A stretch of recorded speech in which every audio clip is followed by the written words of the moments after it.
Well, hello, this is Jeff Gaudiosi, and it's another new music showcase here on misplaceddraws.com. And my guest today is founding member and bassist of really one of the hot new rock bands on the scene, the Cruel Intentions. The band released its first record, No Sign of Relief, back in 2018, and you've probably heard them if you've watched the HBO Max series Peacemaker. They're about to release a new record called Venomous Anonymous on June 3rd. Please welcome Mats Wernerson. Welcome, Mats. Thank you, Jeff. How are you? I'm doing great. Now, even though this is only your second record, you guys have been doing this for quite a while now.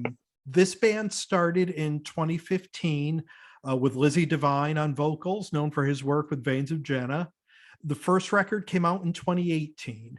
What took so long to get the second record out, with this 4-year gap in between? Oh, it was a lot of things actually. Mostly pandemic Mm. related stuff, and with Robin, our drummer, living in Sweden. Mm. So everything took time, and there was cancellations, and there were change of plans, and we felt we needed more time because we had songs, but we wanted to make it even better. So that's why, and I guess it was also because we were planning to do something in 2020, but everything went sideways, and as you know, and yeah, that's about it. It took a lot of time, and I'm happy about it because it turned out really good. Yeah, it did. It's a great record. The first single, Sunrise Over Sunset, has been out for a little while now. It's gotten great reviews, a ton of plays on YouTube and other things. And I think a song like that kind of perfectly sums up this record and what you guys are doing. Talk a little bit about sort of the feel of the record and what you guys were looking to achieve when you put these songs together. It's take it from hard rock album, a really good hard rock album with some punk influences, some sleaze, obviously, and some metal maybe in some songs. So I think it's way more diverse than the first one. And A more bigger sound and everything. and I think that's what sets you guys apart from other bands, is that you do take from all of those. It's not just like, okay, this is an LA style sleaze band.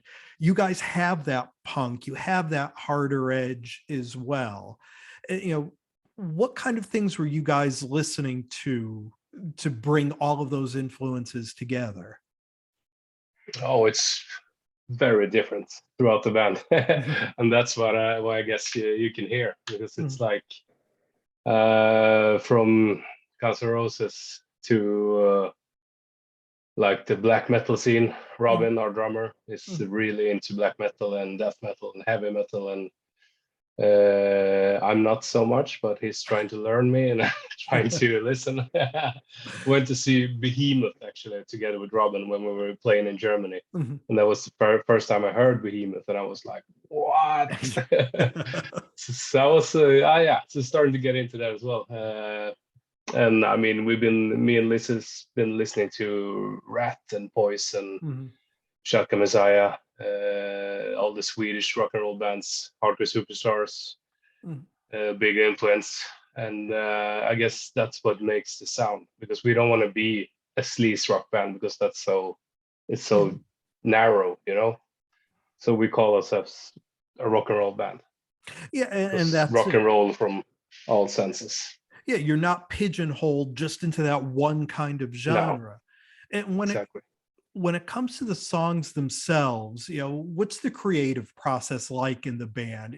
Do one or two of you write and bring it to everyone else, or does everyone kind of have an input? How does that work? Mostly me and no, it's mostly me and Lizzie. Like I write some riffs, a couple of these, and now with Robin living in Sweden and the pandemic, it became natural to just sit at home, record something, send it to Robin. He listened to it. Me and Lizzie meets up in the studio and like do these pre-production demos. and then the guys Christian and Robin comes in and puts their touch. Obviously, Christian is a really good guitarist, so I just take this riff and do whatever you like, make it yours, and same with the drums. And Robin is really good at like finding the tempo and the groove and the beat. So the song structures, me, lyrics, melodies, all Lizzie. Basically do all the lyrics, and then we work together in the end and make it sound Cruel Intentions. And you mentioned how Robin's in Sweden. Where are the rest of you guys located? We're in Oslo, Norway. Okay. Yeah, so we live here, and he's 3.5, 4 hours away. So now everything is open. He can come once or twice a month for rehearsals and songwriting and stuff. Yeah, and it's funny because it seems like the rock scene in those Scandinavian countries is alive and well. I mean, from the melodic rock bands, like Eclipse and Work of Art, to the more rock and roll kind of bands like yourself and Crash Diet. What's the scene like there? I mean, is there actual like radio play for bands like that? Do you hear it in the clubs? Because even here in America now, unfortunately, rock and roll is kind of pushed underground, but is it still sort of a thriving scene there? Yeah, the live scene is very much alive. And as you said, radio play, it's pretty tough. But the bigger bands do get some. We got Sunrise of the Sunset into Norway's biggest rock radio. So that's really good. Yeah. But Swedish radio, you have a couple of radio stations that are big, but they usually don't play. It's really hard. I spoke to Eric Mortensen from Eclipse. And he was like, we tried to get it in, but like one song or something, and they have really like melodic, good music. So it's really hard, but sometimes you manage to get in there. Yeah, Eric's a good guy. I've had the opportunity to interview him quite a few times, so that's kind of cool. Now, about you, we knew Lizzie from Veins of Jenna before Cruel Intentions. What about you? What's your background? What were you doing before this band? Mostly drinking. Nothing wrong with that, to be my honest. friend. No, I mean, I've been playing since I was, I don't know, since I was 10 or something. Drums, bass, guitar, everything. So I had a band here in Oslo before this, around 2000. Could have been 2009 till 12 or something, 13. Together with Christian, was in the Cruel Intentions. So we had a band here called the Gotham Saints, and we just released 2 singles and 1 EP, 4-song EP. And that was that. We just played around here, having fun, drinking a lot. So that was fun. It's rock and roll. Yeah, it was. Can't do it now. We mentioned the show Peacemaker, one of the biggest shows in the US, this year on HBO Max. And James Gunn, the guy behind it, he's known for putting together these great soundtracks. So he did the Guardians of the Galaxy stuff and things like that. You guys are lucky enough to be one of the only bands that has multiple songs played throughout the season, with Borderline Crazy and Jawbreaker. Did he find you, or how did you guys end up on the show, your music? Yeah, I guess you could say he found us. Because I saw a post on Facebook where he was looking for, like, he was doing his sleaze glam Spotify playlist. This is years and years ago. So I saw that he had Veins of Jan on it. And I was like, check out this new band. And that's it. And then a couple of years later, we got an email from his publishing, some agency, and asking for 3, possibly 4 songs in the show. So I guess he found us. by a little influence from me. Well, it's also like so watching the show and and hearing you guys on it, it's probably more exposure than you're ever going to get in America. Like I said, just the way the scene is here, there is no radio play or anything like that. So getting that placement really exposes you to just so many new people. Oh yeah, it's been the America statistics for America went straight up just about 2 days after the first episode actually, and the streaming was crazy, and it still is. Yeah. So I mean, have you seen that? Not only did it kind of have the people who are already fans saying, "Okay, can't wait for a new record now from these guys," because both of those songs were from your first record. But you have seen an increase in streaming and new fans coming in. I mean, is that one of the reasons why the video for Sunrise on Sunset came out kind of when it did, almost coinciding with the premiere of the show? No, that was just pure luck.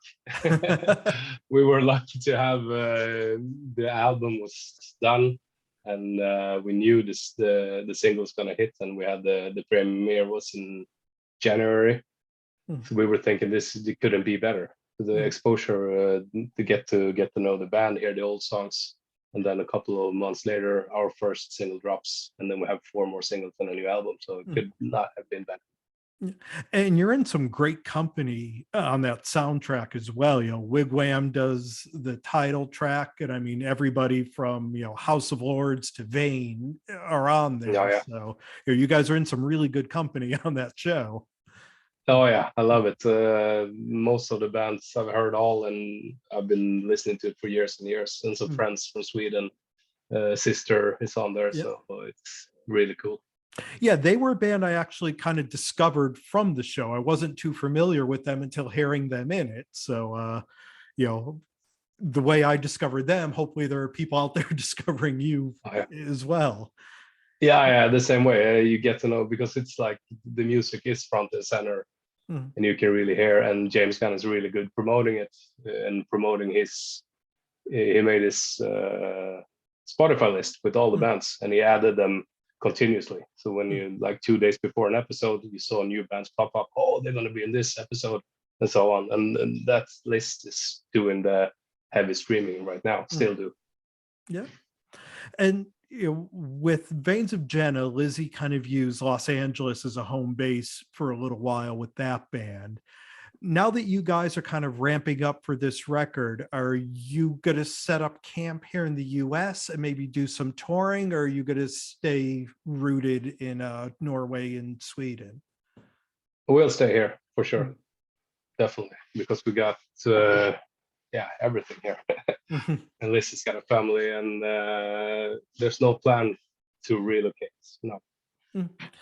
Yeah. There's one song on the new record, and I won't even attempt to pronounce it, that is done in Norwegian. And it's kind of cool. Is it important for you guys to sort of keep your culture and your heritage as part of what you're doing? Oh, no, not really. The fun thing about that song, it's in Swedish, actually. Oh, okay. So I wrote a song, and we were working with it, and we were working for a couple of days. Lizzie couldn't find any good titles and no lyrics, and he said, "Fuck it, let's do it in Swedish." And I was like, "What? Okay, that's weird." But then he wrote the lyrics and recorded the song in maybe 2 hours, and didn't know if it was really good or if it was really bad. It was so weird, We had no plans of singing in Swedish, so. But now I love it. It's one of my favorite songs on the album. What does it translate into? What's the title in English? The title would be we do have the lyrics now, because after we wrote it in Swedish, we transposed it to English. So we have an opportunity. We were supposed to record 2 versions, one English and one Swedish. So it would be "Salt in Your Wounds." Oh. But it didn't have the ring as in Swedish. So that's why it felt so good when we made the chorus and everything lined up. But there's still the lyrics are done for the English version. So we'll see what happens. And now, have you guys, as things are starting to open up at least a little bit here in the US, have you thought about touring at all? Do you think that you'll be able to get over here and tour? Are you planning on doing any of the European festivals or things like that? Yeah, everything here is basically, yeah, everything here is open. There's no restrictions left. So we have a couple of gigs coming up. Next week we go to Finland for our first headline show. And after that, it's Gothenburg with Eclipse, supporting them. Then we got a gig with Hardcore Superstar here in Oslo on May 21st. And a festival in Belgium called Wildfest, together with Bracelix and Wildness from Sweden. So that's what we got now for sure. And we have had some proposals from America, but nothing lined up yet. Yeah, if you could do sort of your dream tour here in the US, because we have the stadium tour that'll be kicking off soon with Def Leppard and Motley Crue, and it's like, God, you guys would slot perfectly as the opening band on that. If you could sort of put your dream tour together to tour the US with, what bands would you be out with? Yeah, you could do that tour, just basically that tour, because it's really good. But otherwise, I would say I think we, together with Hardcore Superstar, like two bands from Peacemaker, going there and similar styles, but not really the same type of music. But they seem like really cool guys, and I think we would do awesome together with them over there. Yeah, it's funny. As I was watching the show, the first thing going through my mind naturally as a music guy is there needs to be a Peacemaker tour, which goes exactly what you're saying, which is, get a lot of you guys together who may not be able to tour the US on your own, but, we put a package together of, now that everybody's aware of these bands from the show, and get you here doing some clubs and theaters in the US, I think would be just an amazing thing to see as a fan. Yeah, for sure. There was some talk about a couple of bands, but I don't know if I can go into it. But the idea is really, really good, and somebody should do it, basically. We hope. We mentioned the first single, Sunrise Over Sunset, which is out. The record is out June 3rd. Any ideas what the next single and video is going to be? Yeah, we got Repercussion, second single, came out 3 weeks ago, or maybe 4 weeks, 3 weeks ago. And then on Monday, the third single, Kerosene, will be dropping. Now, the music video and the online services is on Tuesday. So it's a really cool music video. We did it together with Max Ljungberg, the same guy who did Repercussion. Now, when it comes to making videos, where do you guys stand on it? Are you one of those bands that enjoys the process of putting it all together, or do you just sort of see it as a necessary evil and you want to get it over with? No, I enjoy it. I must say that I do, because we have been doing, I don't know how many, 10. Yeah, we'll end up with 10 or 11 after this album. So I have to say I enjoy it, especially in the beginning when we did everything by ourselves. Or maybe it was I who did everything, like planning and figuring shit out and logistics and getting venues and all that. So I still enjoy it. That's a good thing. We've been spending some time here with Mats Wernerson from The Cruel Intentions.